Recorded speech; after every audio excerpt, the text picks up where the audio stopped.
Comtoise Radio, l'actu dans les Vosges saunoises, Jean-Pierre Poinceau. Bonjour, préparer l'avenir, c'est l'un des thèmes abordés lors de la présentation des vœux de la CPTS du Pays de Lure, la communauté territoriale de santé, et différents projets sont en cours. Stéphane Frechard, coprésident. C'est déjà un projet d'accessibilité aux soins avec le Médicobus, puisqu'on espère développer un centre de santé en lien avec la communauté commune du Pays Luron pour essayer d'aller toucher à la fois des patients qui sont en difficulté, des parcours complexes dans les quartiers prioritaires de la ville et également dans la ruralité. 2025, c'est aussi l'aide aux professionnels de santé. Là, ça va être une mise en place d'une ligne psychologique dédiée pour les professionnels en difficulté 7 jours sur 7, 24 heures sur 24, de l'analyse de la pratique, de l'aide également sur les troubles musculo-squelettiques et puis on espère pouvoir essayer de donner à nos collègues des possibilités et des éléments pour que dans leur pratique quotidienne, ils puissent aller le mieux possible. La CPTS du Pays de Lure qui veut faire venir des professionnels de santé,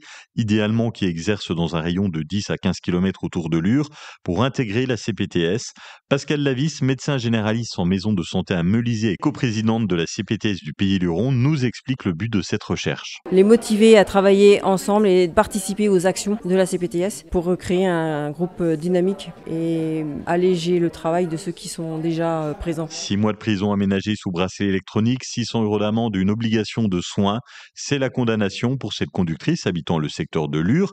Elle a été arrêtée en état de récidive. Elle conduisait alors que son permis de conduire avait été suspendu. Elle a été contrôlée positive aux stupéfiants, à la cocaïne, et son véhicule n'était pas assuré. Évidemment, il a été immobilisé. Mauvaise nouvelle pour les petites lignes de train en Bourgogne-Franche-Comté. Leur état se dégrade plus vite que prévu, selon une expertise de la SNCF.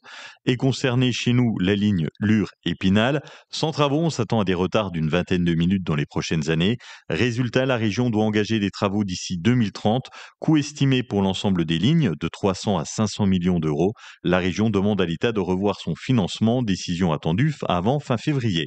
Luxeuil-les-Bains continue sa mutation. La place du Sergent Bonneau est en travaux depuis plusieurs semaines.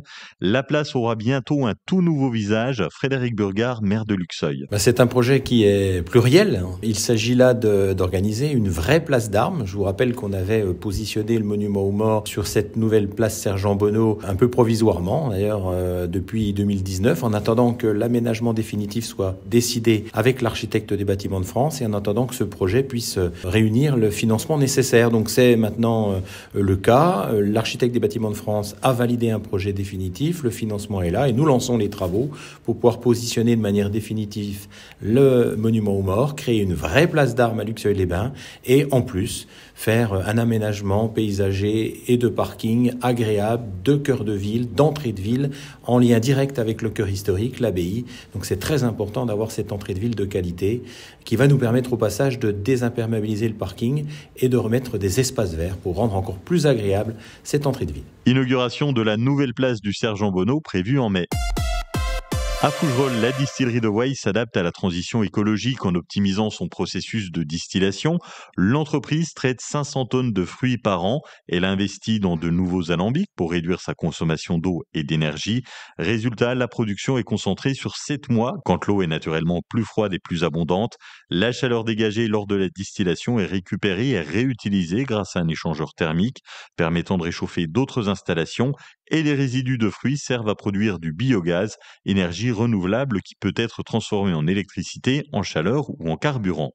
En sport, l'équipe cycliste Wagner-Bazin WB commence bien la première étape de l'Alou-la-Tour en signant 2 top 10.